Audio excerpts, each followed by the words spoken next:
All right. So are you ready to start, Swanger? Yeah, we can jump in. I'll be honest, we've really been just down in the trenches building based off of the roadmap that we had laid out 2 weeks ago on the town hall. As we mentioned, there's essentially 6 core projects that we're building out this year, at least from the kind of front end marketplace and minigame component. We do have an extensive team that's building out on the full production side within Unreal Engine. So to kind of summarize on the core engineering aspects, we do have a new marketplace program that's going to be rolling out and replacing the implementation, at least for most items available for sale, if not all of them. There's also going to be a really interesting economic component to that. I don't want to reveal too much about it right now, but there's going to be incentives introduced related to Atlas staking. Naturally, we do have major emphasis and a lot of resources right now allocated to DAO and POLIS staking. I guess just a quick update on that component is we did encounter some challenges at the beginning of the year with the way that it was originally spec'd out for design. We have several frameworks at our disposal that we can leverage. We are looking at frameworks like SPL Governance, which is a core library developed by the team at Solana or the Solana Foundation for use in DAO implementation. We're looking at Tribeca, another third-party implementation of DAOs, and then we're also looking at Inc. Finance. Now, what we've discovered through this process of development in the beginning of the year is that there is no real off-the-shelf standalone solution that accomplishes all of our goals with our project specifications in mind. We have some great solutions for independent governance and voting and proposal and voting mechanisms. We also have separately some great implementations that we can use for some type of staking and reward mechanism. What we don't have right now is the intersection or convergence of those two items. And so our team has been spending a lot of time and focusing on how do we develop out a robust solution that satisfies both of those requirements and delivers really all of the value to the users that you would expect to come from us. And so I don't really have any updates right now on what the timing looks like. All I can emphasize is that it is really our highest priority right now to get that out. We understand how important it is to you. And so I'm heavily focused on that. It's certainly possible that we still get this delivered in February, but outside of that, I don't have any additional timeline updates right now. I think another major development, though, over the past couple of weeks is this improvement to the marketplace UI, specifically thinking about mobile optimizations. And this is kind of on the tail end too, just coincidentally on the release of Phantom's mobile wallet. So for those of you that are mobile users primarily, you'll notice that things are loading a little more properly, images are properly aligned. You can actually interact with the application, including score, just using the Phantom mobile wallet.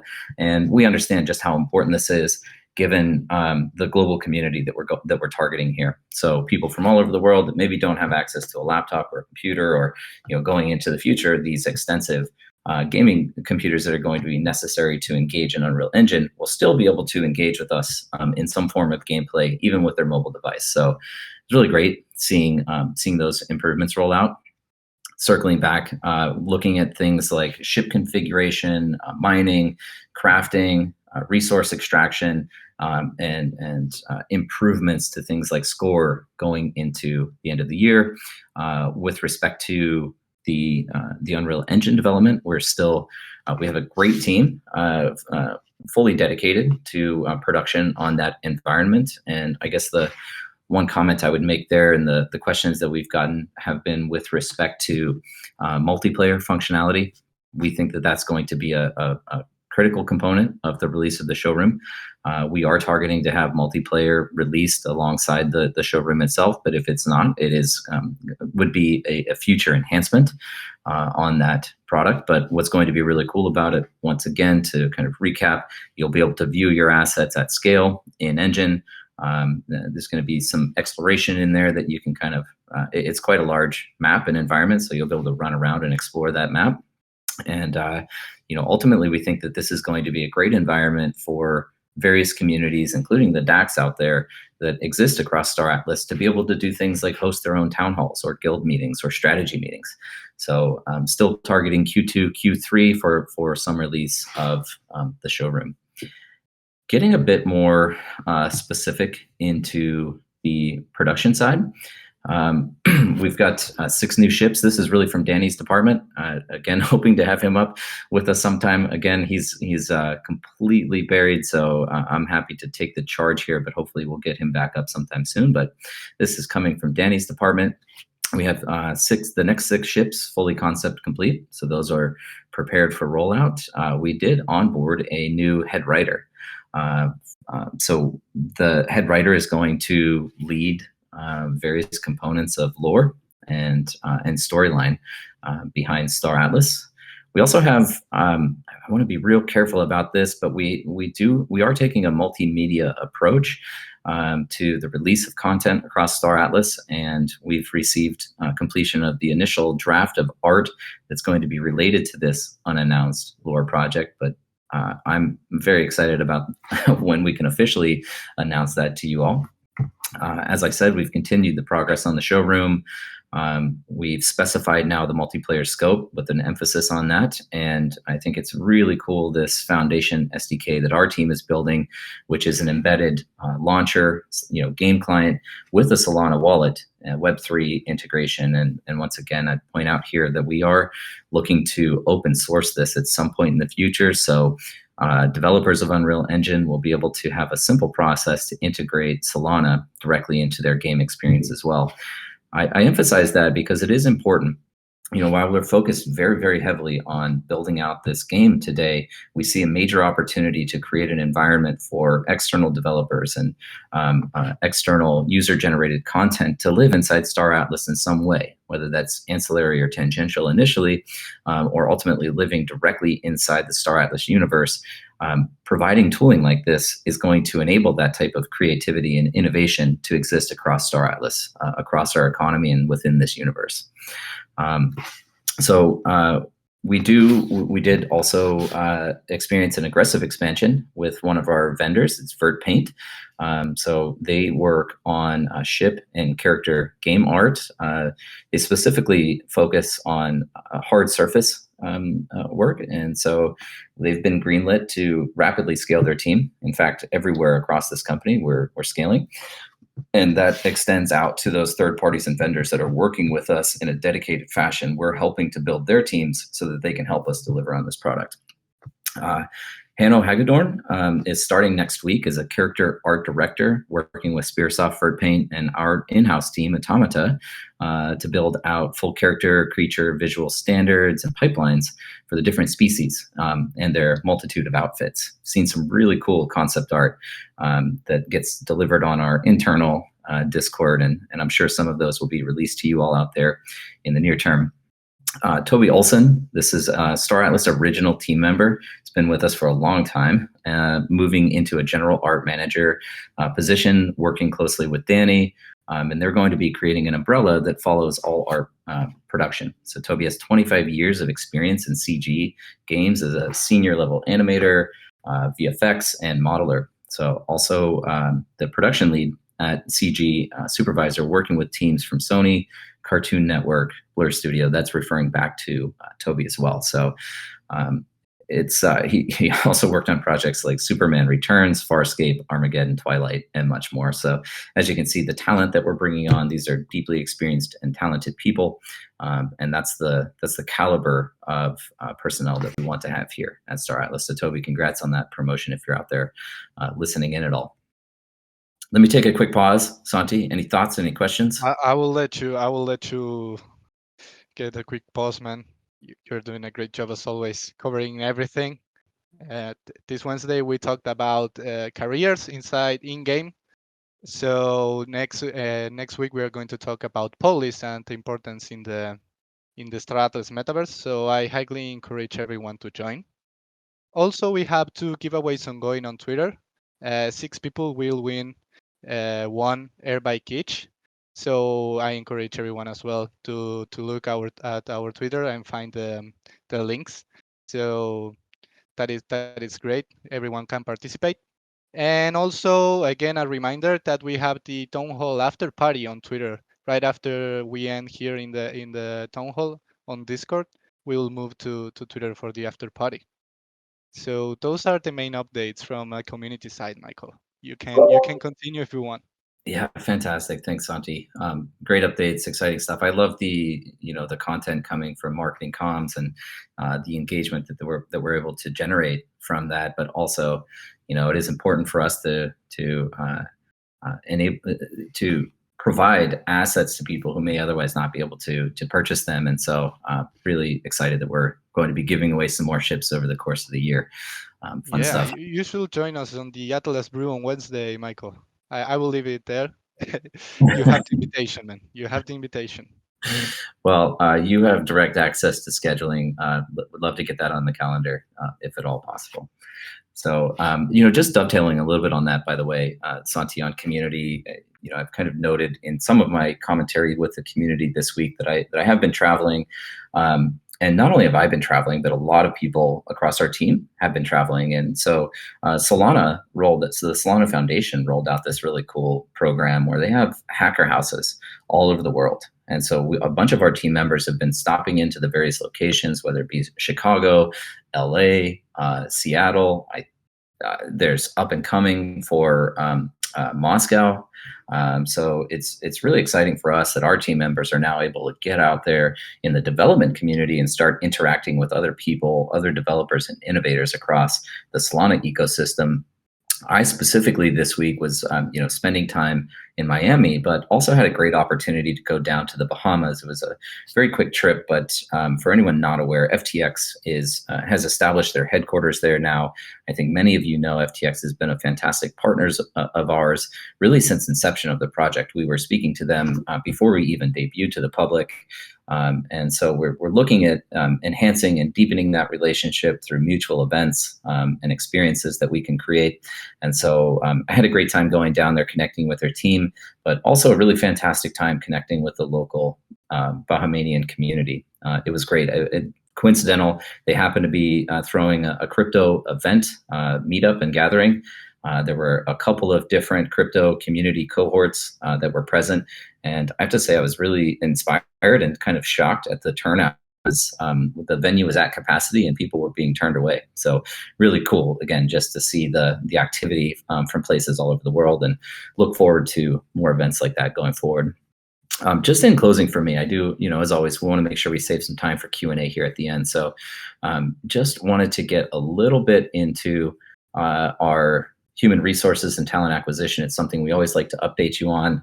We saw enormous inflow of applications of potential candidates following last week, 2 weeks ago, the town hall. So just a quick update here. In the last 11 days, since the start of February, we've hired 13 new employees. And so that includes a head of growth. That includes 2 game systems designers, 3 web developers, character art director, GameFi research analyst, world builder, content writer, environment designer, technology director, and senior project manager, continuing to build out our internal infrastructure. So, I know these things in the short term, they might not sound all that exciting. There is a little bit of on-ramping time required here to get everyone informed on the way that we operate. But I'm extremely excited about our productive capacity increases going into the future as a result of all of these fantastic new hires. So again, more announcements coming out from us on those specific personnel and positions that have been filled. But for anyone else out there that is interested in working with us, email is always open, jobs@staratlas.com. We're hiring virtually everywhere. Every department, and continuously growing. And as you can see, we are recruiting aggressively. So please feel free to shoot a resume over there. So yeah, Santi, I think that's it on major updates for the project right now. What I would like to do is get in and introduce our guests.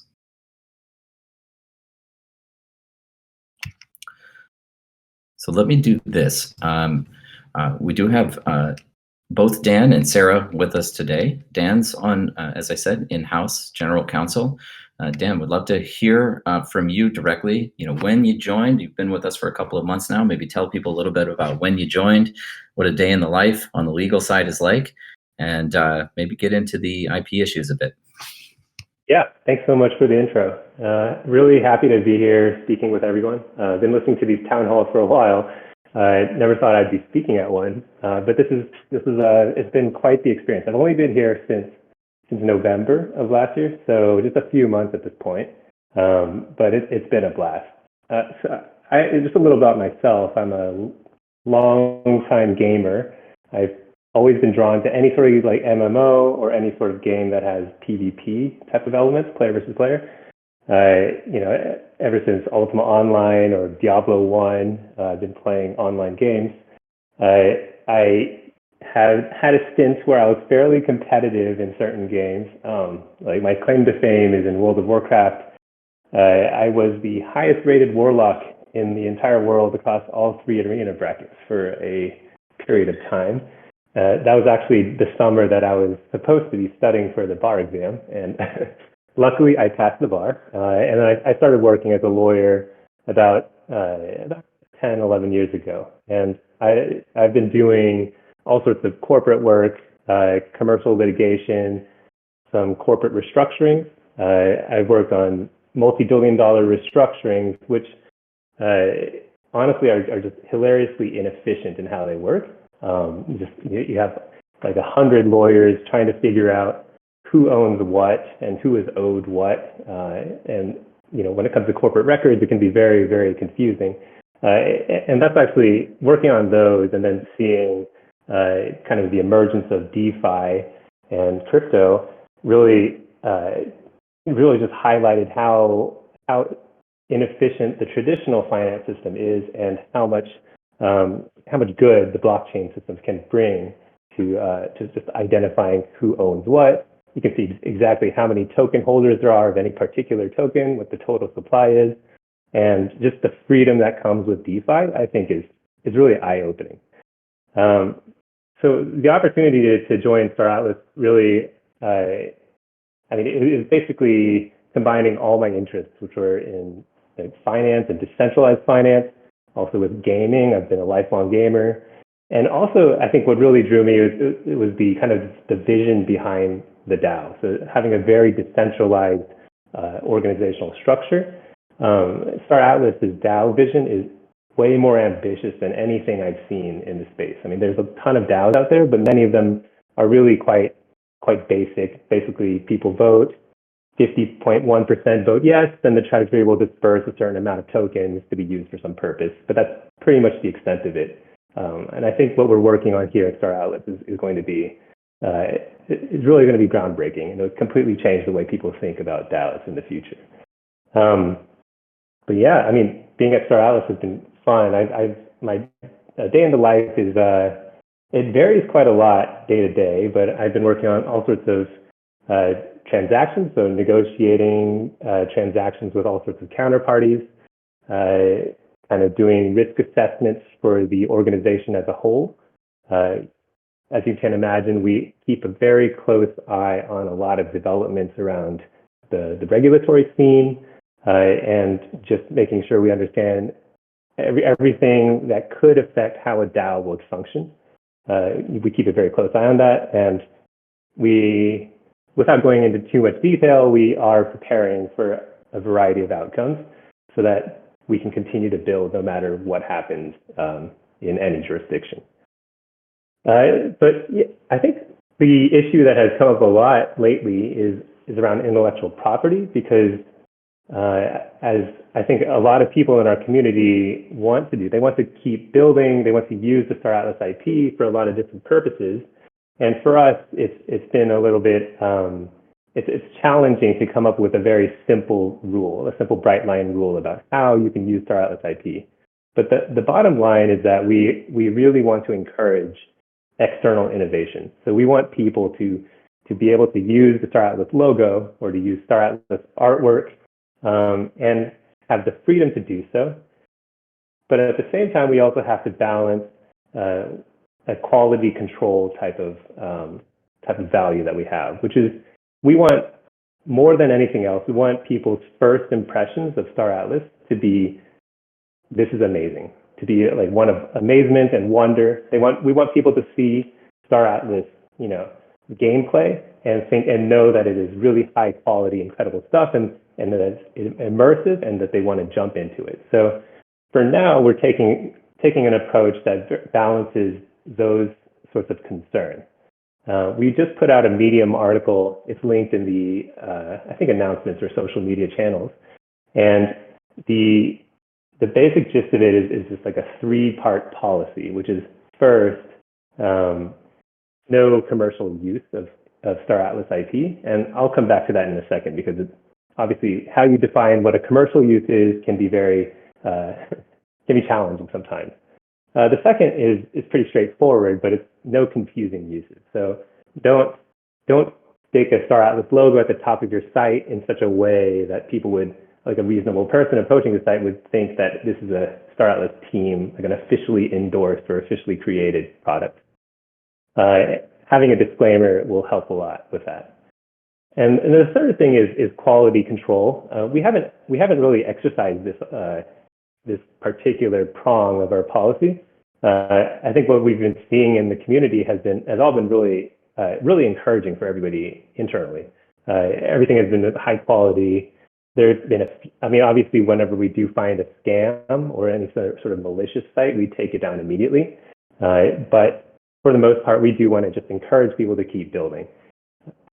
On the commercial use question, I've been fielding a lot of DMs from people in the community, and that has actually been very helpful, by the way, in terms of us shaping our policy and coming up with something that is very clear for everyone to understand. But the commercial use question is really one of how direct is your use. So, for example, we see a lot of fan sites or YouTube YouTube reviewers who want to put up videos that use Star Atlas IP, like artwork and the logo. And that's all perfectly, we really support that. And we also understand that the creators of those sites or fan sites, they often take in revenue through subscriptions or ad revenue. That is technically, I guess you could say, a commercial use, but it's not something that we prohibit at all. It's what we call an indirect use, and that is totally okay. Where we have a little bit of an issue is where somebody is doing something that's what we call a direct commercial use, which would be, for example, sticking a picture of the Rainbow Ohm on a T-shirt and selling it. That's not okay. That's going to be, we want to make sure that any Star Atlas merchandise, any Star Atlas products that are being sold are very high quality. And so for now, we're reserving that for internal use only. It is very, very challenging to come up with a simple rule that will apply across all situations. So I do want to encourage you to go ahead and DM me if you have any questions about some specific project that you're working on, or if you have an idea for monetizing your fan site, building out some sort of commercial application. We're always open to discussing your particular uses. And I think, I don't want to speak for other people that I've been in contact with, but I hope that we've been arriving at a very reasonable policy for everyone to use. And we hope to continue adapting our policy going forward, depending on where we are in terms of the release of more Star Atlas products. Essentially, where we're headed is in a long-term view. Everything is going to be decentralized. That's definitely the idea here. So with the DAO, we're continuing to build it out, and it's going to be released, and it's going to have more and more power to make decisions in the Star Atlas metaverse. Right now, we still need to lay the groundwork. And also the Star Atlas IP that we're generating, the look and feel of what it means to be in the Star Atlas metaverse, that's also still being developed, and it will take time. It'll take a lot of resources, takes a lot of effort by a lot of people at the company. But over time, we want to open up as many channels for people to participate in the metaverse in a permissionless way. That's definitely the goal. It's just the process of how do we get there. And we know it'll take some time, but we want to be transparent in this process, and we will be definitely communicating clearly whenever we do have updates to our policy. But that's pretty much it. Fancy, I don't know if you have any questions or follow up on this, but I did go on for a little while there. Happy Thank you, to Dan. take any questions. Yeah. Thank you, Dan, and thank you very much for joining us today. I know that you're a very busy guy, so I really appreciate your time. I will share on announcements the link to the Medium article that you were referring to. So if anyone wants to check it, you can check it. It's on announcements now. So I'm not sure if Michael, you have any extra questions for Dan, but I think that Dan did a great job covering almost everything. No, fantastic job, Dan. Really appreciate you coming up here and sharing some insights on our internal thinking with the rest of the community here. I would just emphasize that yes, we do want to encourage and cultivate innovation across the community. We see that it is one of the greatest advantages of building within these decentralized ecosystems that are blockchain and cryptocurrency. It's just important for us not only with things like IP, but thinking forward about operating a decentralized open metaverse economy that we execute in an iterative fashion, very much like how we operate and execute on a project and product delivery timeline, so that we can lay a strong foundation that is sustainable for many years to come. We're thinking in timelines of hundreds of years, not in 5 years or 10 years. So it will be a slow process. It'll be an iterative process, and we're going to be protective of it for now. But that's not to say that we don't want to encourage it going into the future, and we'll work with you in every capacity to ensure that we can kind of fulfill that obligation and desire from our side as well. So Dan, thanks again. Really appreciate it. If there's any questions in the community, we'll tackle those towards the end. But if anyone does have a legal question, Dan's going to stay up here with us to respond to those. Yeah, sure thing. I've already gotten, I think, 8 friend requests since I started speaking. So I look forward to fielding more questions.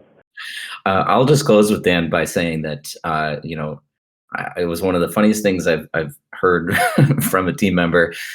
He said that this is the most fun he's been having in his professional career working with us here at Star Atlas. And I just found it enjoyable given the legal emphasis, and not necessarily an area that I find particularly enjoyable, but great to hear that, Dan. I was being honest. Working at a law firm compared to working at somewhere like Star Atlas, where everything we do is often without precedent, which makes it way more exciting for a lawyer. I just love it every day. Great, man. Well, thank you again. I really appreciate it. And so we do also have Sarah McCulloch with us. She's a concept artist. She's worked on some amazing ships. I'm sure you all have loved, and well, they've all sold out. So we know that people love them. And Sarah, you've been with us on the team now for a very long time. In fact, you were one of the earlier concept artists to join us. So yeah, we'd love to hear a little bit. Yeah, I have. Yeah, that's it. I've been here for come up to about a year now, I think. I think April is, a year. So yeah, I'm an OP. Yeah, it's been good. You've been an amazing addition. Would love to hear a little bit about your background and your experience with us here at Star Atlas. Yeah, of course. I started my career in this industry way back at Sony Studio, when they had Studio Liverpool, and I got an opportunity whilst I was there to do some art. I'd go on art courses to do like wipeout vehicles, and essentially what I was supposed to be doing was going over to that side to eventually start doing wipeout. But I think it was 2 weeks after I'd finished that course, they completely closed the studio. So I was a little bit at loss of what to do. But the teacher who taught me how to basically draw these vehicles said, "You've got a knack for it. Why don't you actually do it as a university course?" So I did that for 3 years and actually went back to Sony as what my original job was, which was QA. And whilst I was at uni, I also did QA.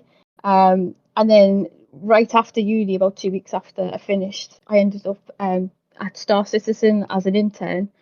And then I worked there for a fair few years. And then I left and was doing freelance, doing like Eve. I did Eve Online. And I ended up doing a fair of a little like other spaceship game related games, and also designing like product design as well, like arcade cabinets and odds and bits like that, which was quite cool, and even snowboards, which apparently if you can make things, props and stuff, that's what you can end up doing. And then you guys approached me and was like, hey, do you want to work on some cool ships? And I was like, yes, I would very much like to do that. So I did the Opal Jet, and they were my first two. I've also done a little bit here and there for other things, which are exciting, but we haven't shown yet. So can't wait to actually say, look, I did this. And yeah, it's been a lot of fun. My day to day is planning out what brief I've got, designing the ship from basically top to bottom. Because with ships with myself, I see them almost as your avatar. So they're almost like a representation of yourself, so they have to be absolutely spot on.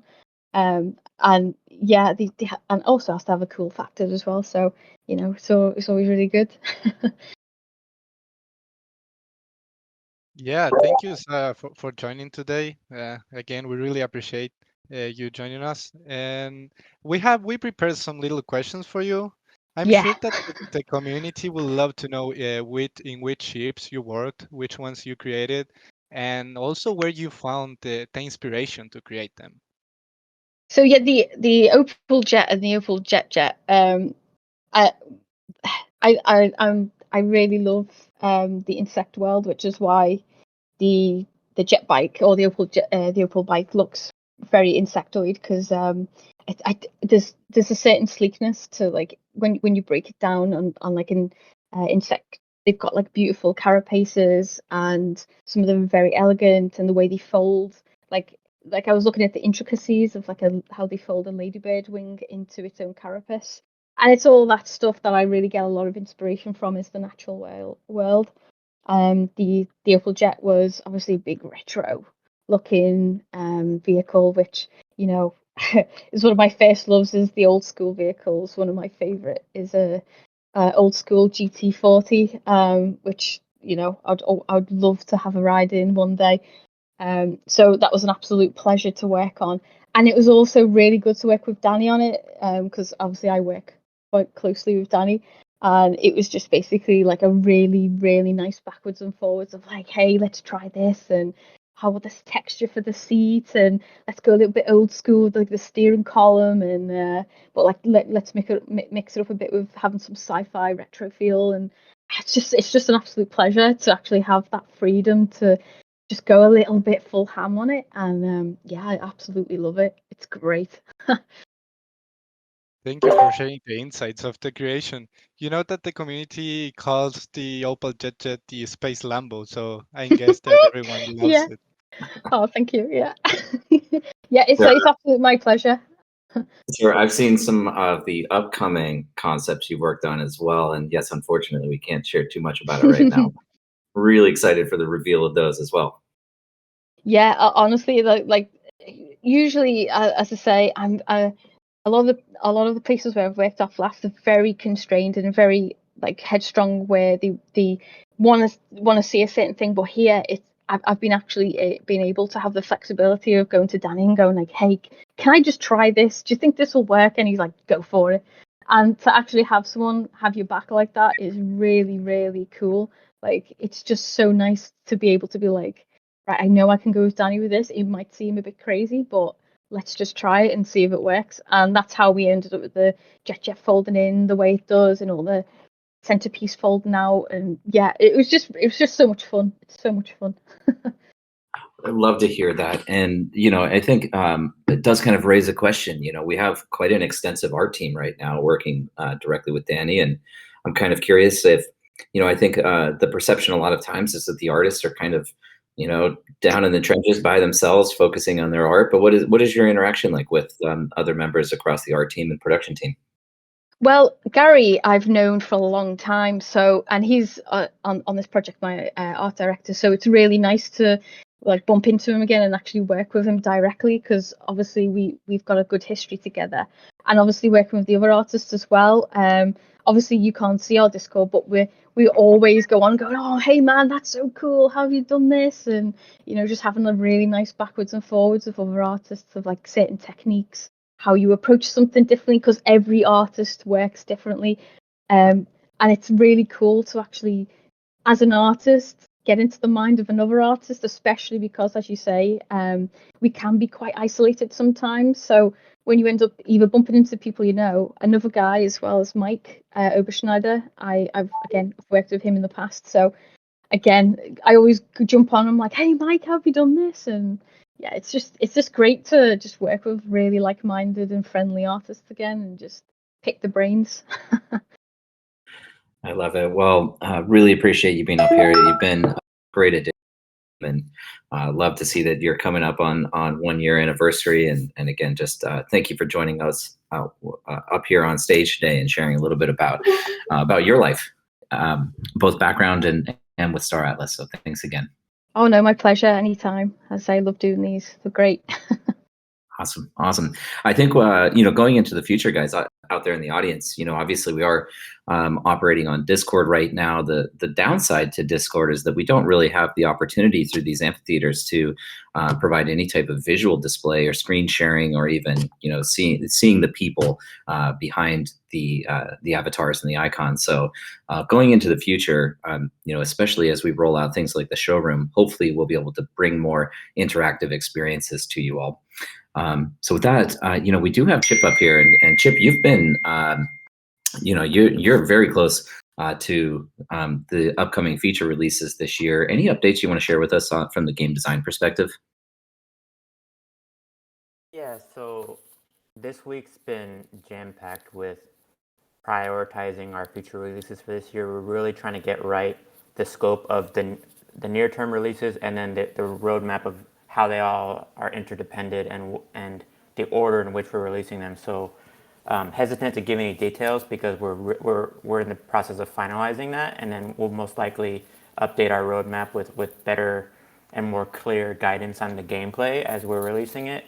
But I do want to tease that I was putting together an alpha drop for this town hall. Didn't quite get it done. I'll say that it's about the map and the risk zones. So I'm planning on having that ready for the next town hall, so you guys can look forward to it. Nice. Yeah, man, very cool. And there was an official reveal of the security zones and the factions and the layout of the universe, and it was pretty fun seeing the community speculation and the previously imagined universe relative to the way that we had internally designed it. So any additional thoughts on that? Yeah, I love, like, it kind of sparked, we had a lot of questions about how the risk zones are oriented, and we were talking about the security zone and the medium risk zone and the high risk zone and the cataclysm, and it was really confusing to the player base because there was like, well, I can't really visualize what this looks like. So we kind of teased what it looks like in the foundation room, but we're planning on having a more official reveal, and then I'd like to drop more alpha about those risk zones, about targeting next town hall. That's great, man. Let's clear it through comms. So without further ado, Santi, yeah, I think it was really great to meet some people, and we probably should take some time here and roll into Q&A. Yeah, really happy to have everyone here on stage. Thank you, Sarah. Thank you, Ash. Thank you, Chip. Thank you, Dan. And of course, Michael. Thank you for taking the time to be here with the community, just updating us on everything that is happening. We really appreciate it. I think I speak in the name of the whole community. So thank you. I appreciate it. We wouldn't be here without the community, and everything that we're doing is for you guys out there. So I would just likewise say thank you all for attending, taking some time out of your day to join us, to hear about the updates, and to meet some of the team and learn more about what we're building here and what our true ambition and vision is for this. So thanks everyone for being here. Okay, so Thank you. if you have any questions, feel free to raise your hand. We will start letting people in to ask questions. You can ask a question to anyone here on stage. So, yep, I will start inviting people. I invited Carl from the Spanish-speaking community. Hi there. Hello, Carl. How are you? Thank you, man. Thank you for the opportunity. First time here. Welcome to the stage. I'm Carl, co-founder of Chimera. Chimera is the largest Hispanic guild in the Metaverse, and it's a pleasure for me to be here. Well, my question is regarding to servers. We have many Star Citizen players, and as you may know, Star Citizen has been stuck with server capacity since 16, I think. They can support more than 50 players at the same time in the same server.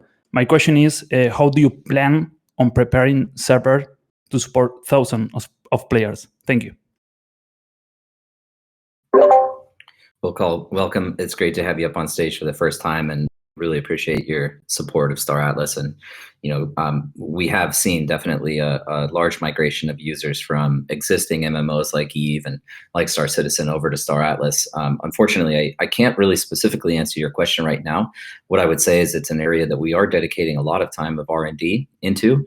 Again, thinking about even something like one of our Titan class ships, where we're going, it's going to be possible of accommodating hundreds of players, maybe thousands of players, and central space stations where we want to see even more concurrent users than that. It's of utmost importance to us. Now, we're very early on in this R&D. I think the primary comment or feedback that I can provide to you right now, and I don't want to misspeak here, but Star Citizen developed out its own game engine in the creation of that product. Fortunately, we're working with Unreal Engine 5, and there's a lot of plugins and modules and third-party integrations that we can leverage that should benefit us going into the future in terms of scalability of player base and ability to accommodate those multiple concurrent users. So it's kind of a non-answer. I can't really give you too many specifics on it. I would maybe defer here to either Chip or, Sarah wasn't working on the technical team at Star Citizen, but she did work on the art team. And so if either of you two have a comment there, I'd welcome you to respond. No, I guess the only comment I can make, full disclosure, I'm not on the technical team, so I'm speaking from just what I've overheard, is that there is this emphasis on there's going to be gameplay and certain interactions on the blockchain, and then there's going to be things that are going to be hosted on traditional MMO servers, and we're in the process of balancing those two requirements. We certainly wouldn't want to stray from our vision of having this decentralized server and gameplay hosted on the blockchain, but there's certain limitations associated with that. So we're also exploring hosting some of the more non-transactional gameplay elements on MMO type robust server infrastructure. So that's really the only extra color I can provide to that question. Yeah, that is helpful, Chip. And I guess to clarify on that a little bit, I mean, there will be some centralized services behind this product and this concept initially. However, one of the core differentiators that we have as a team is that, and I described this actually for anyone that was listening in on the BGA Blockchain Gaming Alliance game demo just immediately before this, is there's really multiple directions a team can take to build out a so-called blockchain game. The implementation that we're seeing right now, most prevalent, is a pretty basic one. It's building out a video game in a traditional format using a game engine like Unity or Unreal Engine, and then possibly introducing NFTs as the asset base across that game. That's the easiest to accommodate because it's essentially providing the ability for traditional studios to build games as they always have and just introduce a new asset class. The extension of that is then to form a foundational economy that introduces things like cryptocurrency or crypto native assets, which we have, right? So we have the NFTs. We also have Atlas. We have POLIS for governance. That's the next extension. The most complicated deployment of this vision is to actually build game logic on chain. Now, anybody interacting with Score today is seeing the first implementation of that. And to my knowledge, there's no other teams that are actually building out a true blockchain game.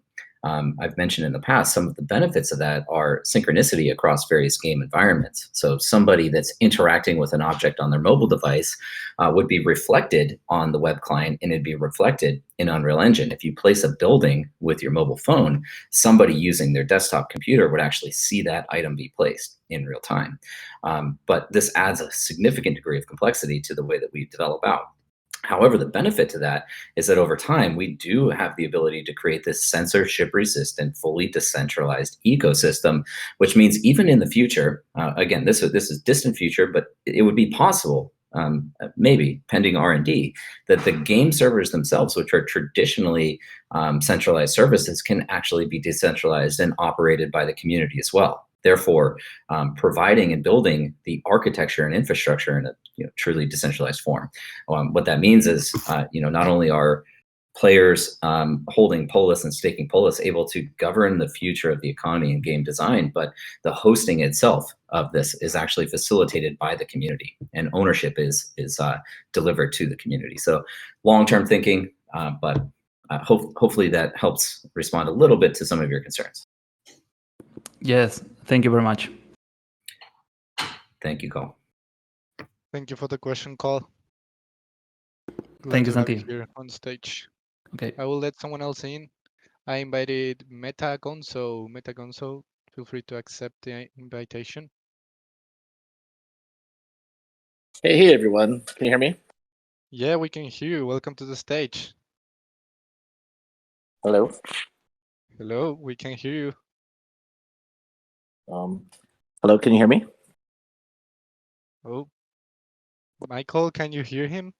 I can. Yes, I can. Looks like Discord is having some little issues. Some people is saying that they are not listening. So again, if you are listening, please tell me on general chat so we can move forward. I'm checking general chat right now. Okay, yeah, it's working. So it was a little issue. I will let someone else into the stage. I invited Dreaming Dragon. Dreaming Dragon, please accept. Okay. Hey, hopefully you can hear us. I can hear you. Can you hear me? Okay, yeah, I can hear you as well. Hey, everybody. I have a quick question. Ever since, I think it's Steven, right? Is he the one that works in HR? Yeah. Steve. Ever since I heard him say egoless servitude, it's really bounced around in my head. And I've talked to a few people from the team, and now listening to the passion of everyone here, it's a very compelling story and a compelling place to work. So I was wondering what your stance is on guild members or guild leaders working at Star Atlas, and if we would have to change our positions to get a job with the company. Dreamy Dragon, it's a great question, man. And just an immediate response is that we do already have team members that are leaders of guilds. So it's not an area that we want to stifle. An advantage to us is simply the passion that these community members are already bringing to the project. They're bringing innovation to the ecosystem that is Star Atlas through the formation of their guilds and the products and services and features that they're developing for the external community as well, right? So certainly not something that we want to stifle. And Dan, maybe you want to jump in and comment on this a little bit. What is very important to us is that we don't provide any level of disadvantageous position of information to anybody that's on the team. And so we are working extensively on our internal communications policy and how we restrict access to privileged information. But Dan, I see you're unmuted there. Any additional comments? Yeah. I've actually been working with Kelsey on this, who's on our HR side with Steven. And we obviously need to balance some concerns here. The first is, as Michael mentioned, that we learn a lot from using our own product, right? From playing the game and using it in the way that it will be possible in the future, which is like very integrated DAC platforms, et cetera. At the same time, we definitely don't want to ever give the impression that we are taking sides or we're doing anything that favors one guild over another, or taking advantage of kind of confidential information about future game design, et cetera. So it is something we are considering very carefully. We're erring currently on the side of being permissive because we haven't seen, and we have no reason to suspect that anybody would abuse inside information. But we are evaluating it constantly, and we will, if needed, adapt our policy. There's a lot of different approaches we can take. We've been looking at what other games have been doing. Like some other games will tag their their team members so you can identify who they are in game. or they'll publicize exactly who they are, or they'll have restrictions on the kinds of activities they can undertake, such as maybe they can't join guilds, or they can join guilds but not take a leadership position, etc. So we're thinking through a lot of possibilities here. But right now, we definitely encourage active members of the community to be joining our team too. Okay, great. Thank you. Yeah, fantastic. Thanks for the question. Thank you, Dreaming Dragon, for the question. I invited someone else into stage. Lucius Psychos, please accept the invitation. Okay, we have him. Welcome to the stage, friend. How are you? Do you hear me? Yeah, we can. Oh, don't tell me that. Well, first of all, thank you very much for having me here. It's an honor to share this with you and the rest of the Star Atlas community and guild members. My question is related to the gameplay aspect of it all. I have been an EVE Online player since 2006, a Star Citizen player since 2014. And I'm very curious because I know a lot of people from those two communities are very much interested in what Star Atlas has to offer, not only financially, but also game-wise. And they're a little bit, hesitant to jump in because, they might be intimidated by crypto and all the different aspects and verticals that it has. So I was wondering whether or not there is, maybe not now, but in the near future, some kind of a specific effort or a campaign in order to attract those players, because let me tell you, there's a lot of us out there. We might not be financial wizards like you all are, but we are very much into gaming, politics, strategy, logistics, and things like that. So I was wondering if that's something that you're thinking in the future. And thank you very much for having me. Yeah, man, great question. Really appreciate that. I guess let me emphasize first and foremost that our core objective is to develop out and build and deliver a high quality, entertaining gameplay experience. That's our primary focus. Secondary to that is developing out, as a cornerstone and foundation, a solid, robust, and sustainable economy going into the future. This is essential for the continuity of gameplay for many years to come, and is increasingly complex given the open nature of our economy relative to how traditional game environments operate, very much walled garden and closed off. We have to operate our economy as essentially a nation state, kind of the way that countries do, and consider factors like foreign policy and monetary and fiscal policy, as well as things like foreign exchange and import-export. So that adds a degree of complexity to how we model the economy itself. But the gameplay is what's going to be the most fun. It's what's going to attract the users, and the rest, the financial incentives, are just additional benefits that accrue to players. We genuinely, we lost him. I'll continue answering. Hopefully he's able to join back into the chat. But the gameplay is intended to be the core element of what we're building today, and for the first couple of years as we continuously evolve into this open economy metaverse concept. So with respect to our go-to-market strategy and what demographics we market to, the rollout was really targeted largely towards the crypto community.